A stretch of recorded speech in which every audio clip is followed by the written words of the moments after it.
we're seeing a shift in is AIs are moving away from necessarily having all the data accessible to themselves, and instead they're trying to build a very smart and very high IQ, high sort of fluid intelligence. Adding your own proprietary data as much as possible is a huge win. It's also because LLMs are notorious for hallucinating, and so they've been engineered very specifically to be very fact-oriented, to only say what is definitely true. Do you think SEO as we know it will survive the rise of AI native search engines? I wouldn't say that SEO will necessarily die. I don't think people will still absolutely always want to search. So I think the phrase, SEO is dead, is meaningless. I think in 3 to 5 years, the vast majority of people will make nearly all of their purchasing decisions with AIs helping them, or even more than that, AIs will be almost making the decisions on their behalf.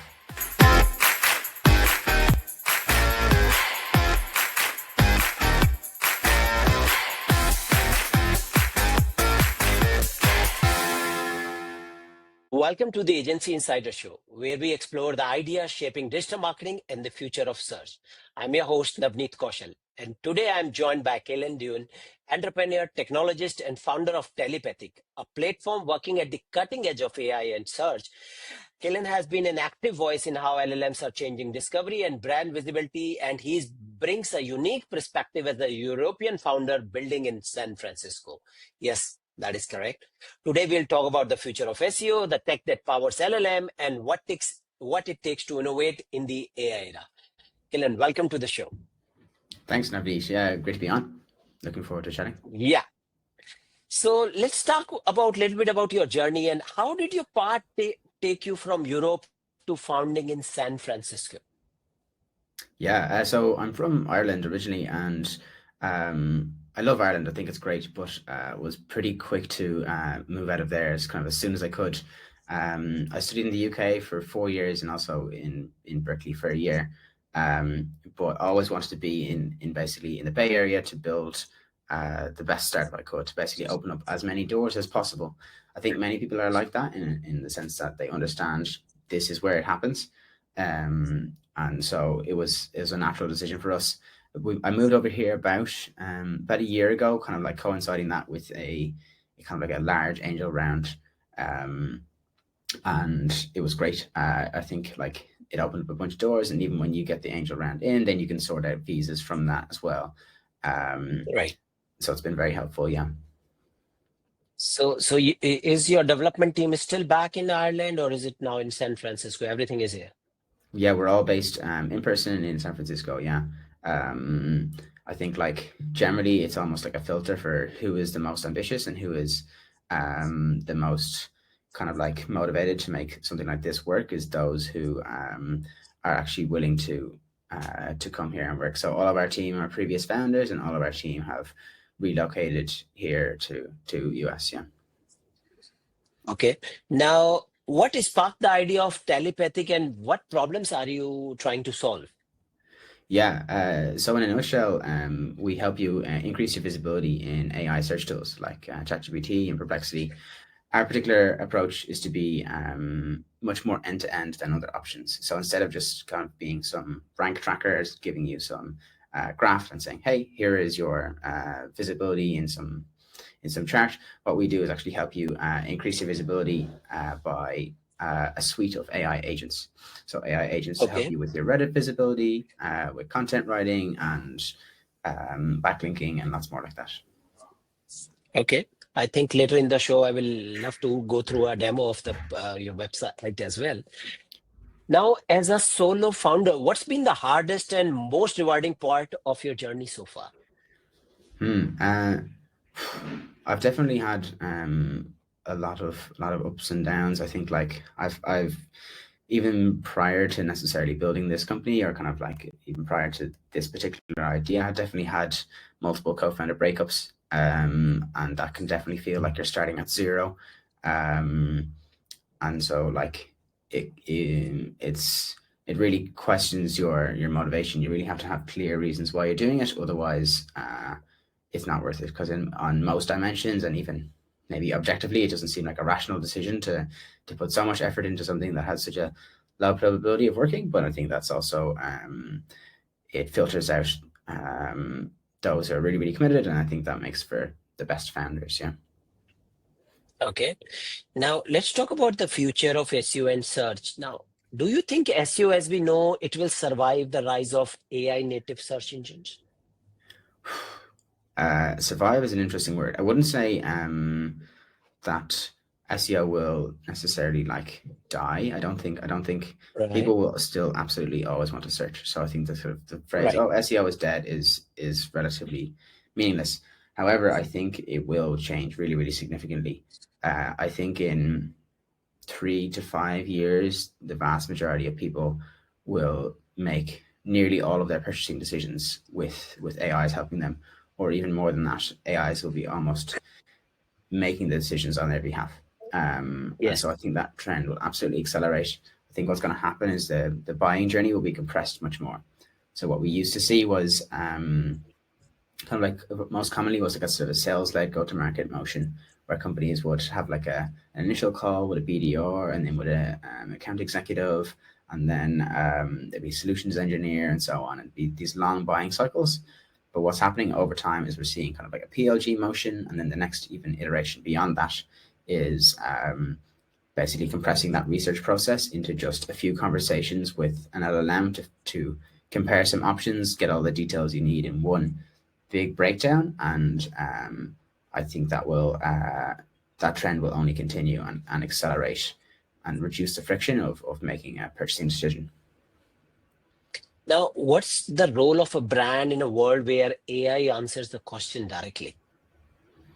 I think brands are still as important as ever. We still there's research done that we still nearly always choose the brand we like before we've made a purchasing decision. So like if Right. we've if we've come across a brand and we like them already, we're still extremely likely to buy from them, even if we've had a bunch of different other options across our radar. We still we'll choose a brand we're familiar with. So the the conversational aspect or kind of that research process is more about refining, hey, what plan do you want? Are you sure that this is the right option versus maybe another option you're familiar with? And then kind of like helping you go through the logistics of getting to actually buying the thing you need. And so SEOs definitely still need to make that super clear for agents and for people as well as to guide people through that buying cycle. Okay. Now, how should agencies rethink their strategies to stay visible in an era where AI and LLMs curated search experience instead of traditional ranking signals? Yeah, there's a lot. I think there's a whole suite of things that help a lot. I think ultimately, Okay. what matters most is essentially, are you creating content that will answer the very questions users are asking very directly? All of the kind of different trips and techniques that work are essentially centered around that particular approach in various different ways. And so there's a there's different places you can kind of surface your content there, and you can go via Reddit or build up your credibility to kind of like get more eyes on that content. But ultimately, yeah, you're trying to provide the most direct answer to a user's very specific question. Okay. And should agencies now think of themselves as an AI discovery consultants than just SEOs? Hmm.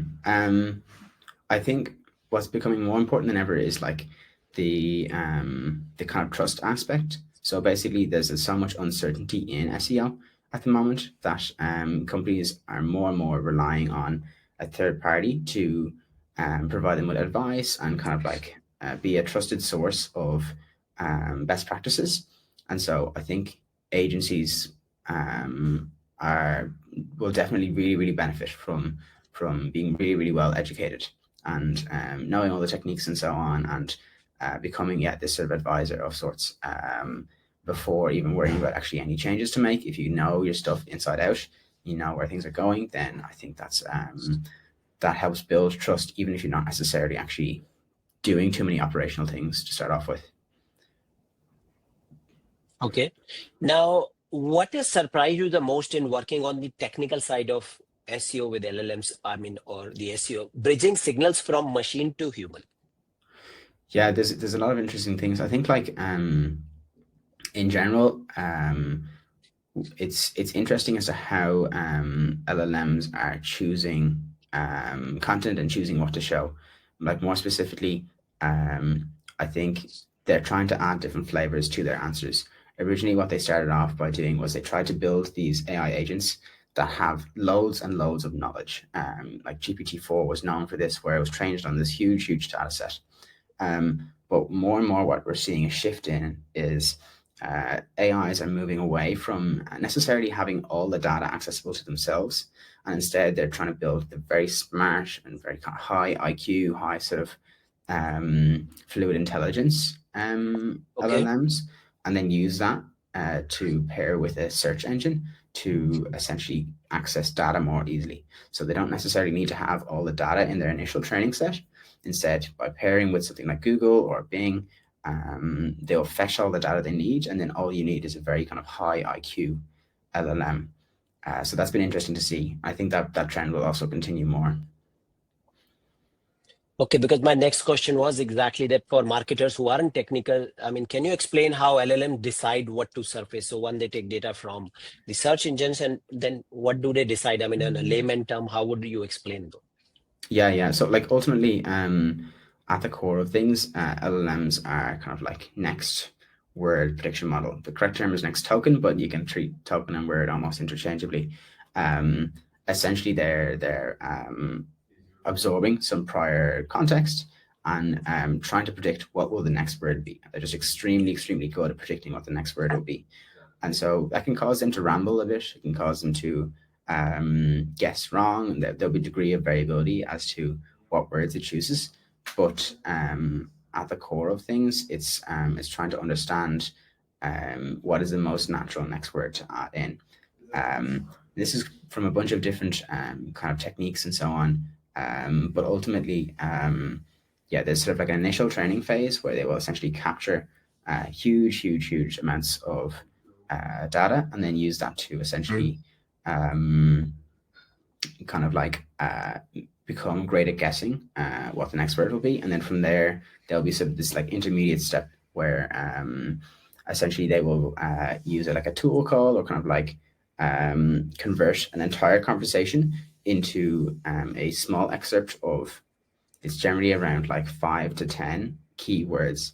And it's not keywords in the SEO sense, it's just like notable words that they will then put into a search query. It's normally for like a Google search, but it could be for like a, say a calculator, or it could be for Google Maps search or anything like that. And now what we're seeing is another option is like being put into, let's say, a kind of payment processor. So ChatGPT recently integrated with Stripe. And so Right. now a kind of an action that it might do is bundle all that prior context and say, hey, I think we should use the Stripe API or so on, like the API, Right. to essentially suggest making a certain payment. Right. Now, so a lot of places we hear about the vector search and embedding the vectors. So how do embeddings and vector search differ from keyword-based retrieval?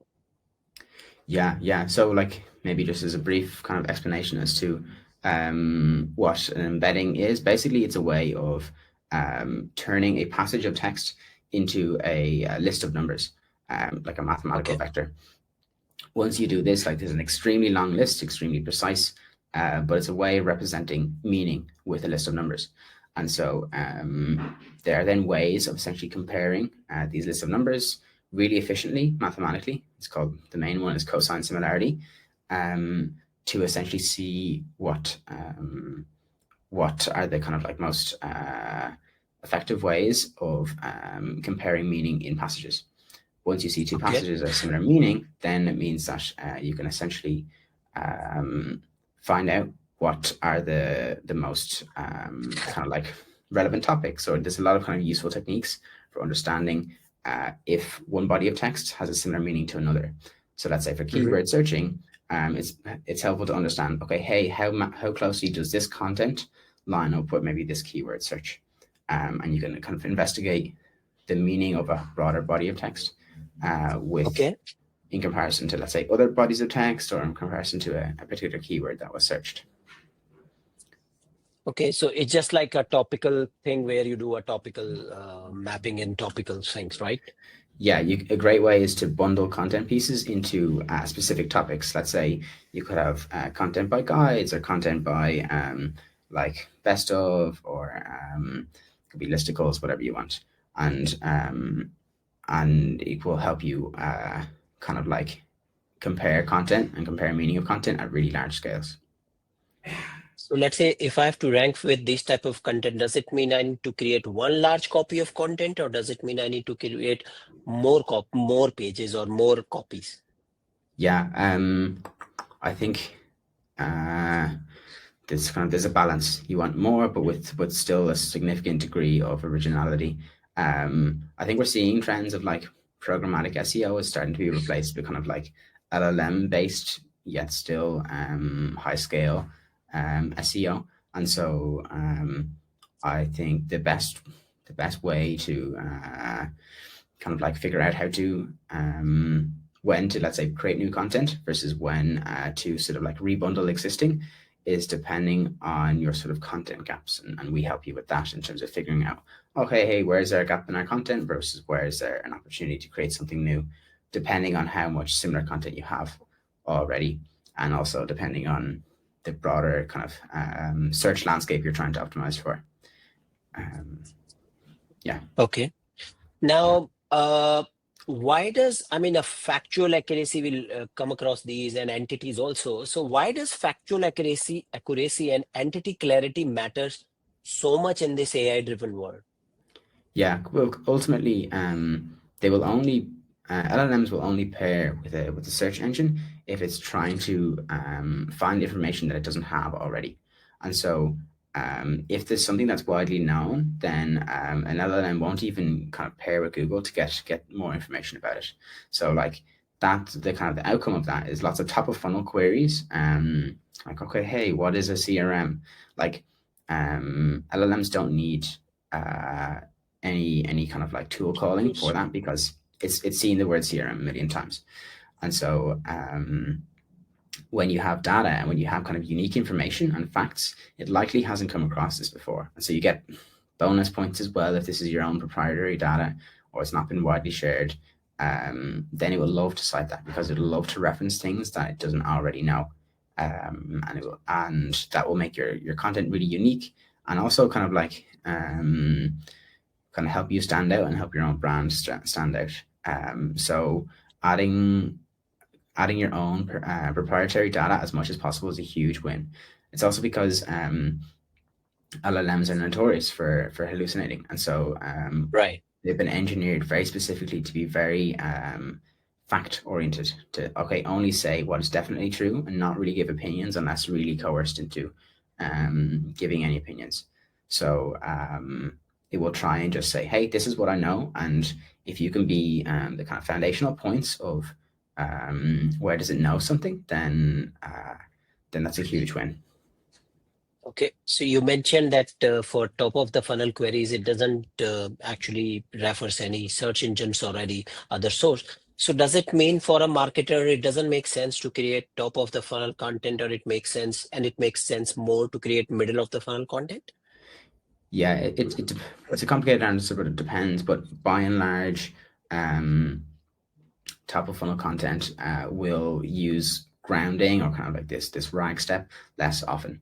I think it is still worth creating top of funnel content. I think it is still a very important pillar of SEO, but it's not useful in the same way as you might expect for kind of mid to bottom of funnel, where LLMs love to cite kind of like existing resources. Instead, it's more helpful for let's say customer documentation and kind of generally improving your broader SEO.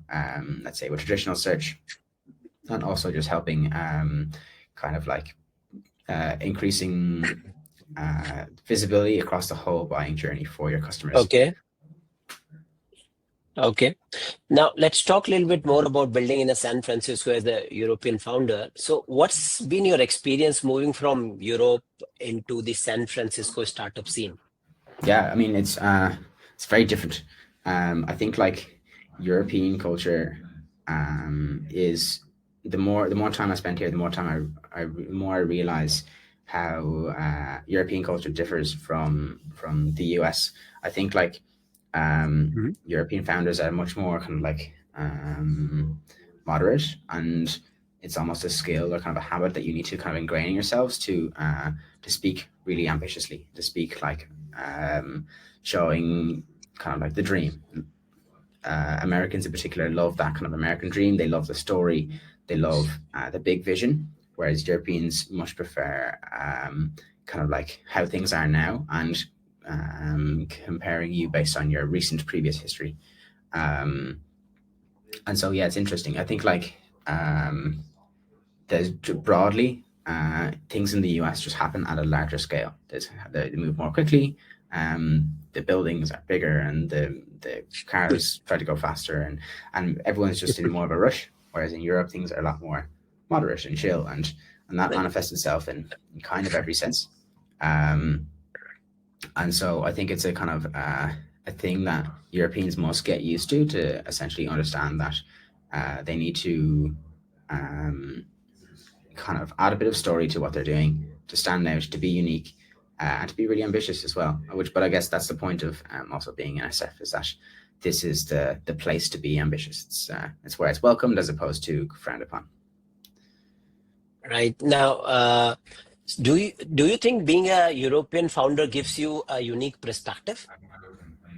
Hmm. I think it does. I think the there's a lot of kind of times when I think it's been very helpful to hire in particular from Europe. Um, I think there's a huge number of people who are still really confident, really motivated, who are in Europe, who don't necessarily have the same opportunities open to them as someone who's, let's say, grown up in the Bay Area, for example. And so if you can help them, let's say, relocate, if you can help them kind of open up that door to, in some ways, the land of opportunity. I know there's definitely Mhm. kind of pros and cons there, but if you can help people relocate, then I think you're basically opening up this whole new talent pool that would otherwise be inaccessible to you. So you do not have any person working remotely as such. No, no, yeah, fully in person. And I think we all much prefer that. One of the big things to optimize for is it being fun, and I think it's much more fun to work in person. Um, Okay. it's definitely. Okay. And how large is your team right now? There are six of us at the moment. Yeah. Um, Okay.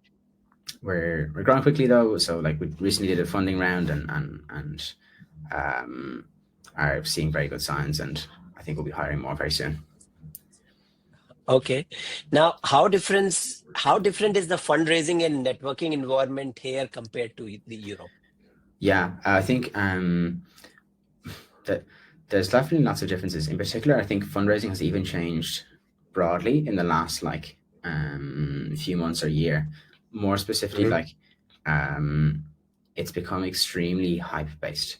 What's happening is that there are a handful of companies, or sort of like a small few companies, who are extremely hype based and hyped up, let's say, and tons and tons of investors will fight really hard to get to invest in these companies, and they'll all chase after this particular set of companies, and then everybody else gets overlooked quite a bit.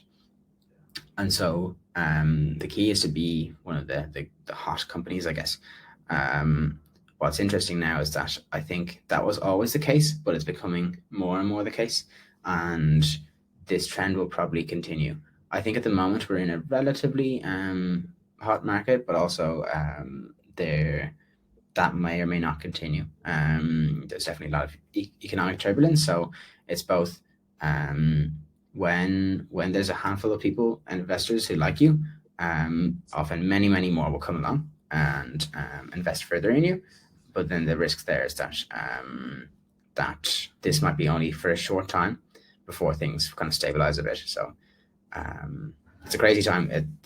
There's lots of stories of people people flying, like say like founders of tier one venture capital funds flying over to across Europe or to other states to visit a founder for a very small round, just because the company is so hyped up, and lots of investors fighting, like tons and tons of investors fighting over a small few deals just to get like a quick opportunity to pitch a founder.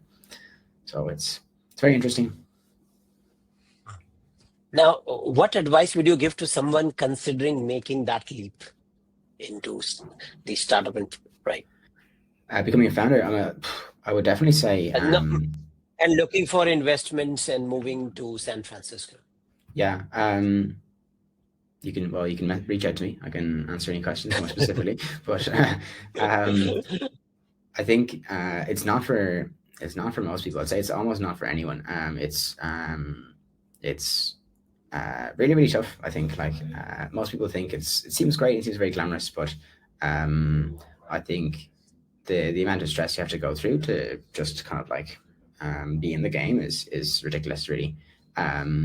So I think it's not the right thing for almost everyone. But if you do want to, and it's something you're really passionate about, then I think it is a brilliant thing for the world.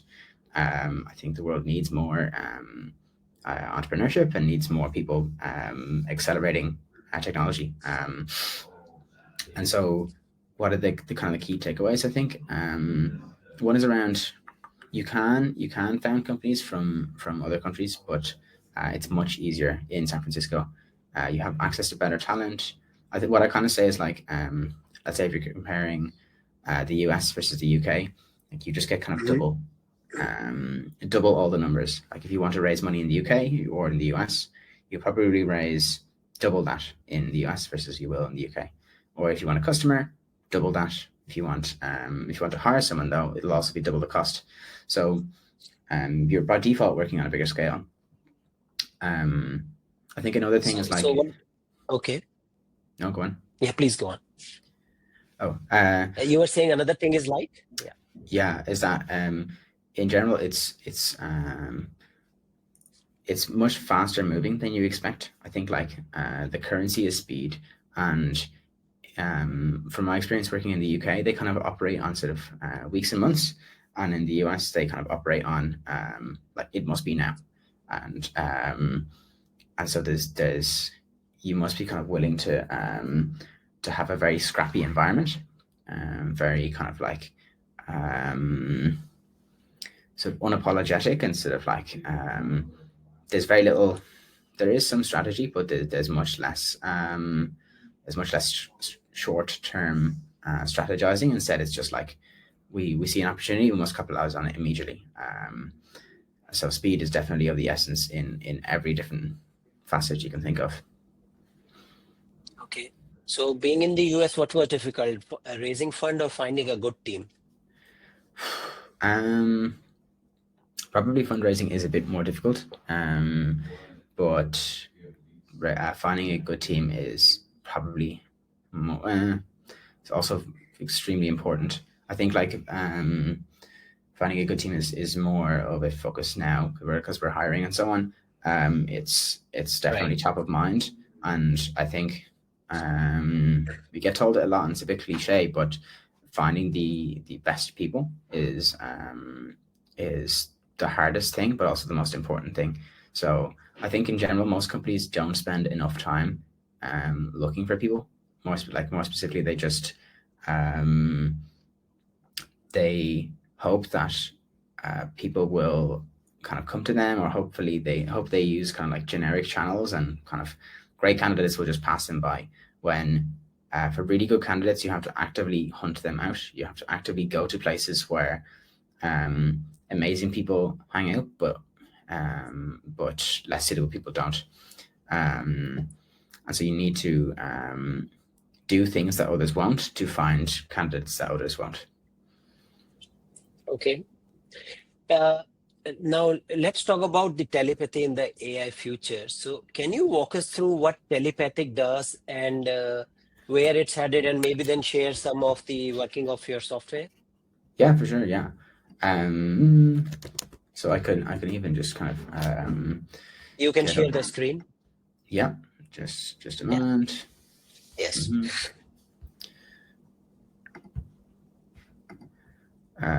Share my screen now. So yeah, we help brands increase their visibility in AI search tools, and Mhm. how we do it is broken down into three main phases. The first Okay. is basically understanding your performance, Mhm. so tracking your visibility in AI search tools. The next then is to actually Okay. increase your visibility with content and backlinking and Reddit and a bunch more modules coming very soon.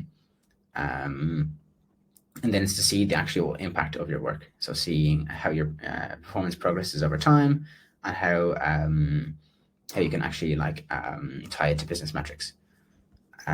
So first, what we do is generate a set of queries that your customers are Mhm. searching. Let's say, so in this example here, we have HubSpot, a set of queries that your customers are searching about your brand to see Okay.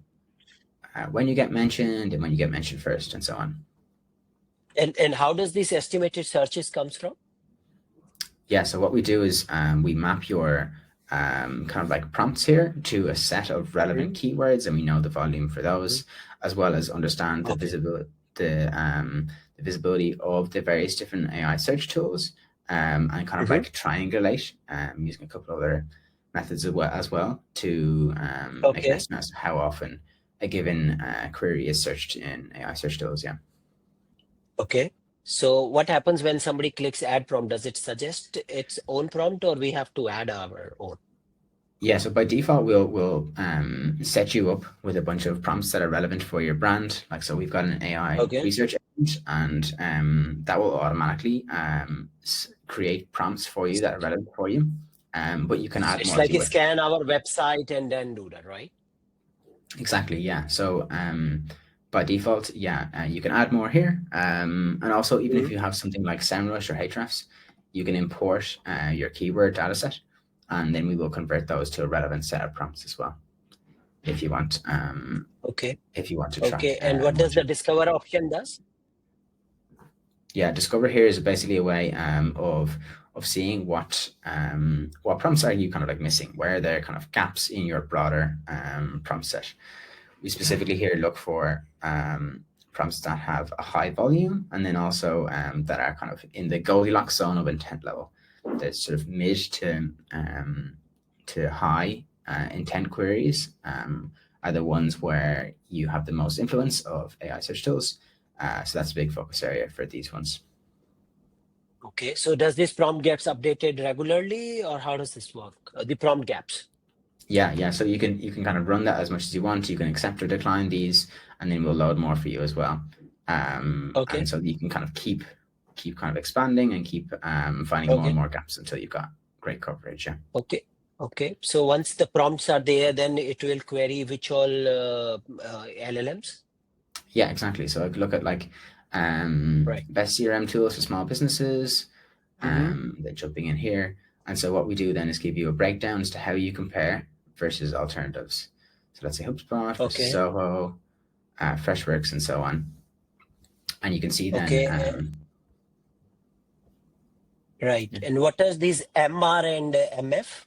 yeah. So the mention rate and how often are you Okay. mentioned first. So HubSpot are Frequency. notoriously, Right. yeah. Okay. And so how often is HubSpot mentioned? And so HubSpot are great at SEO versus the various different other alternatives, let's say Grok and Anthropic and so on. And you can see where they're positioned. So HubSpot are doing really well, and they're mentioned first in all the options. But you can see how Zoho compare, for example. Mhm. And then you've got a breakdown of all the links that were used in the answer. Right. Right. But you can also actually see the answers themselves here. We give you a summary of the answers, but then I also show you, let's say, what did Perplexity say, for OpenAI. example. Okay. And all this data comes with the help of the API, or you are directly querying without the API, like on the interface? We use the interface, yeah. So we spin up a kind of like a headless browser, and Right. that allows us to simulate what it's like to be a user. But we Right. run browsers all around the world, so you can actually choose your location as well if you want to. Let's say if you want to run what it's like to be, let's say, a user in the United Kingdom, for example, then you can see what results you Right. get there. Okay. And okay. And then what are the options where it says actions on the top? Actions, yeah, there's a handful there. If you want to rerun the analysis, if you want to Okay. manage your tags for the prompt or the intent level, run for location and so And, on. and what is a trigger analysis and a rerun with location? Is just they are both same, but just with one with same location, one changing the location or something else. Yeah, exactly. Okay.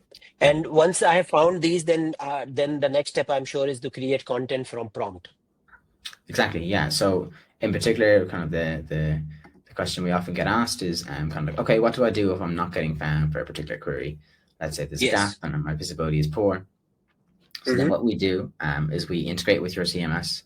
We have a bunch of different CMS integrations and essentially use that as a way of understanding what your writing style is, who you are, who your ICP is, and lots more information like that. And then use that to help you generate content that is very specifically AI optimized. So we can audit your content or create new content. But let's say clicking on here, what we're doing is scoring what you've written. Just expand this. Scoring what you've written based on Mm-hmm. how likely it is to increase your visibility for your target prompt of choice in AI search tools.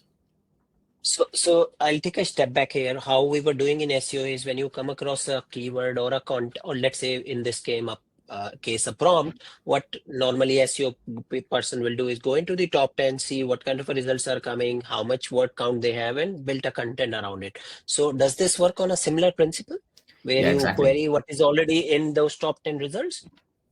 Yeah, Or sorry, exactly. there is only one result. So if that, let's say Zoho content is coming, then you will compare and create the content based on those.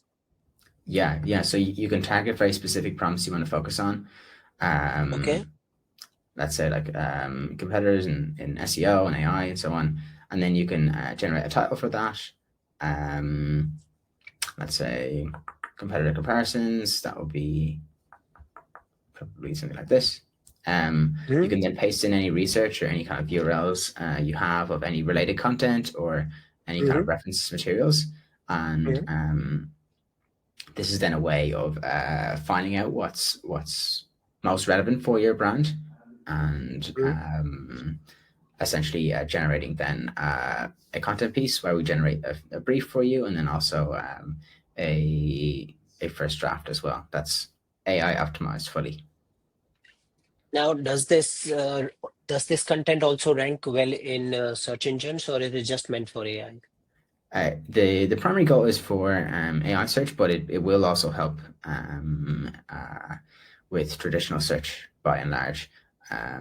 So usually they go hand in hand in terms of like what works versus what doesn't. There's usually some overlap and some differences if you imagine that kind of Venn diagram. Right. And so So, yeah, yeah. so couple of more questions. So because generally it says search engine hates AI generated content. Is this the same case with your content, or is still not that issue? Oh, I think like when that phrase comes about, it's generally because Mhm. the content is very spammy and it's very like kind of low quality. But I think if you're providing enough context, both kind of here, but then also like some global context as well, if you're actually like giving the AI enough information about you, then the content you create will be Right. unique and will perform well in both. So there Okay. like I don't want to pretend it's just a one-click solution. There is work to be done to make sure that what you produce is really personalized and data backed. But once you do that, then you definitely should see results in both. Oh, I haven't. Yeah, yeah. There's a global Okay. context there. I'll show you this. This is what I was talking about. Yeah. Okay. Okay. Now, so does when we are producing this content, a lot of people talk about fan out queries. So does this content producing takes care of that as well for fan out queries and trying to embed those queries into the content as well? Yeah, exactly. So like essentially when we consider your content optimized, it's we've kind of like expanded a particular search query, a search prompt, into a bunch of relevant search terms. And so we're also using that kind of embedding similarity, like what we talked about earlier. We find if your content is similar to a bunch of related queries in one go. Mm-hmm. So can I see one copy of the content which it produced? Yeah. I'd say like how HubSpot compares to Marketo, a real world guide. What's Okay. particularly important here is like a kind of a quick summary, kind of like that featured section as well.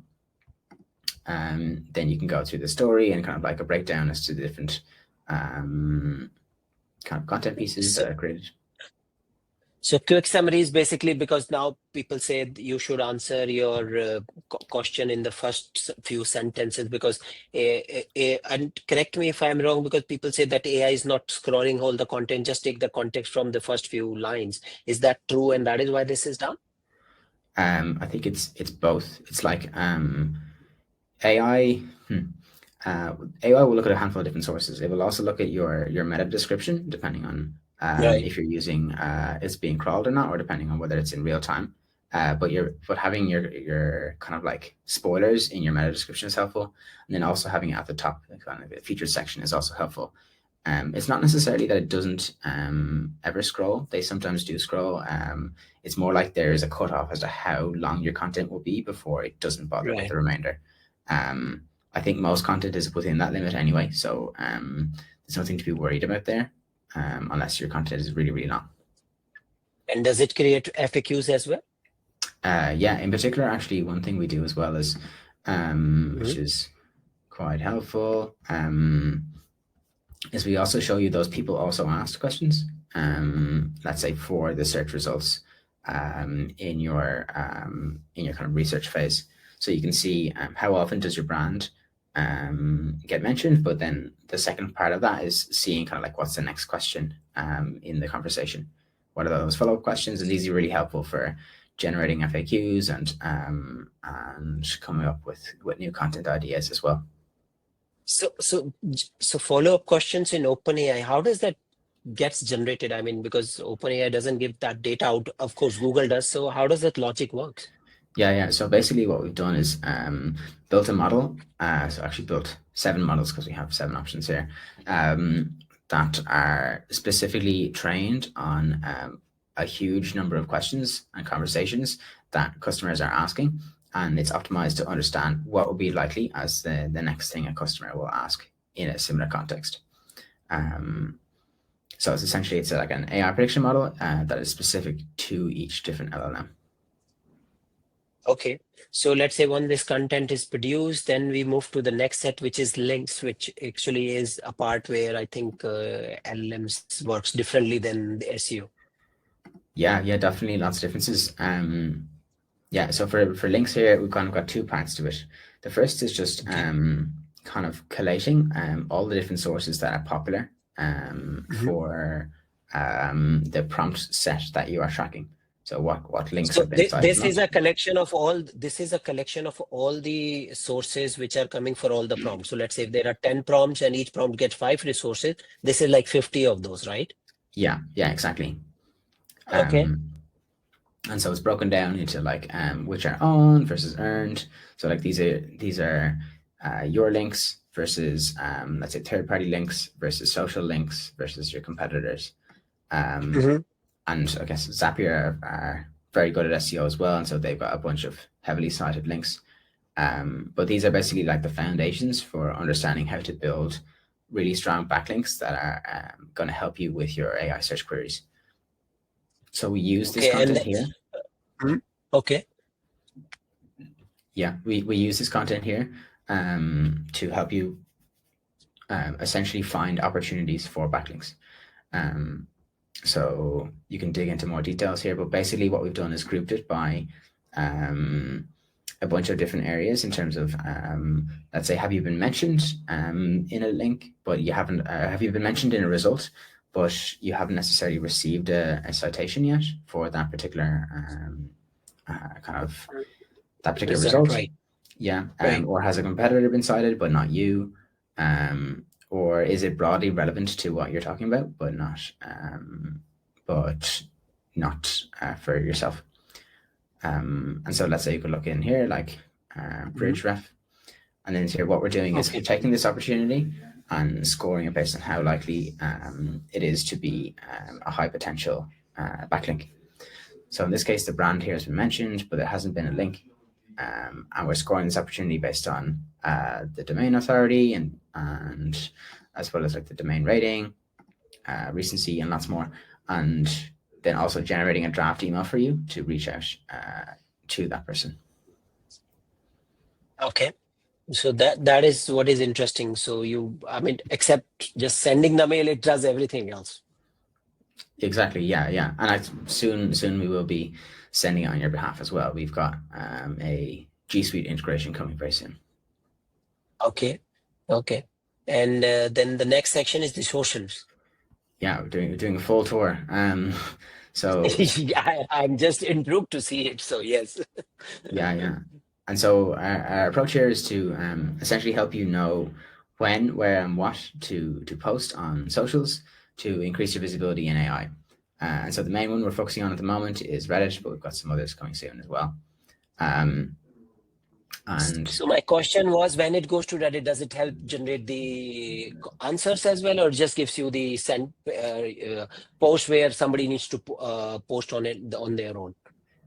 yeah, answers too. So what we do is we basically curate your Reddit feed and look at a bunch of relevant subreddits, as well as a bunch of relevant posts within that, to Mm-hmm. see what are the most kind of suitable topics for your brand.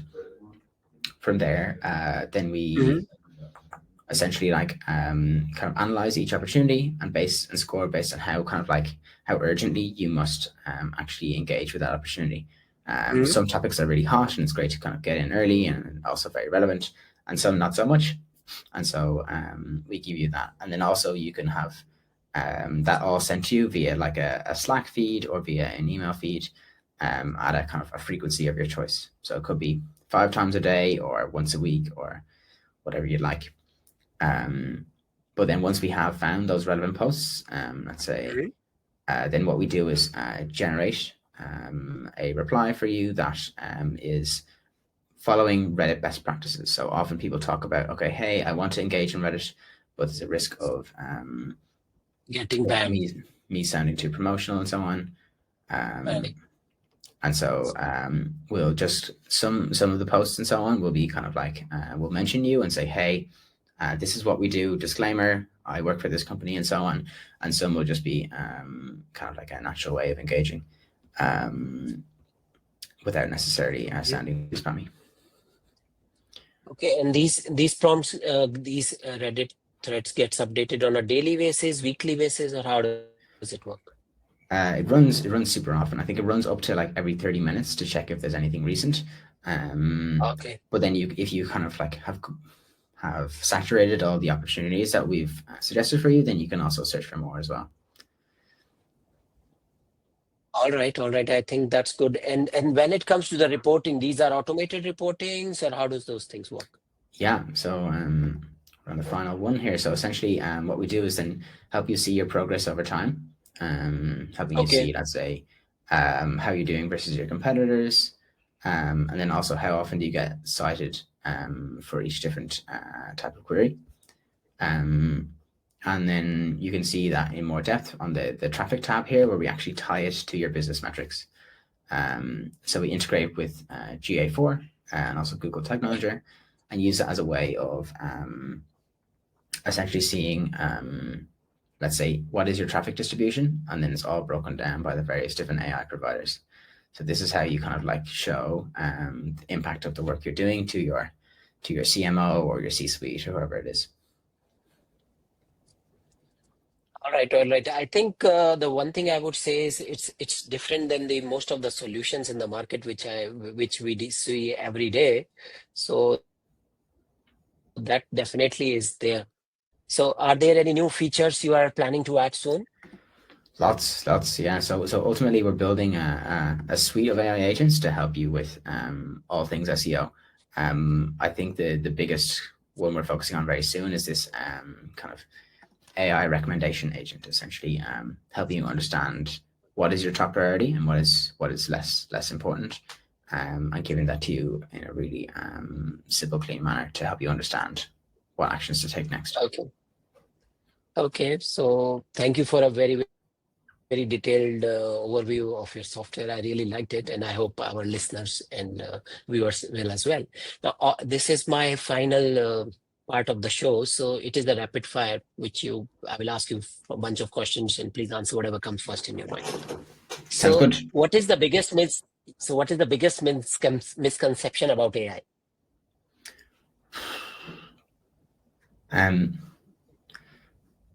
That it only creates slop. Okay. Top resources you recommend for learning about AI-driven SEO? Growth Memo by Kevin Indig and Okay. Chris Long on LinkedIn. All right. And if you could automate one everyday task forever, what would it be? Filtering spam in my email inbox. That is true. Most inspiring founder you have met in San Francisco, and why? Oof. Many. I'm sure you must have met many. Yeah, many. I think a good friend of mine, Tom Charman, he's very inspiring. He recently raised a round there, and his company's killing it. What type of a technology or software they are building? They're building AI agents to essentially simulate behavior in kind of like web apps to essentially allow you to test what performances work well, kind of like help you run A/B tests specifically for web apps. Yeah. Okay. With simulated audiences using AI agents. Yeah. Okay, that's interesting. All right. And with that, we come to the end of the show. And Killian, thank you for joining and sharing your journey and vision, and of course, your software with us. And for our listeners, we'll link to Killian's LinkedIn and Telepathic in the show notes. If you enjoyed this episode, don't forget to subscribe and review. Until next time, keep experimenting, keep optimizing, and keep future-proof your brand. Thank you. And thank you once again. Thanks. Cheers. Great to be here. I'm just going to end the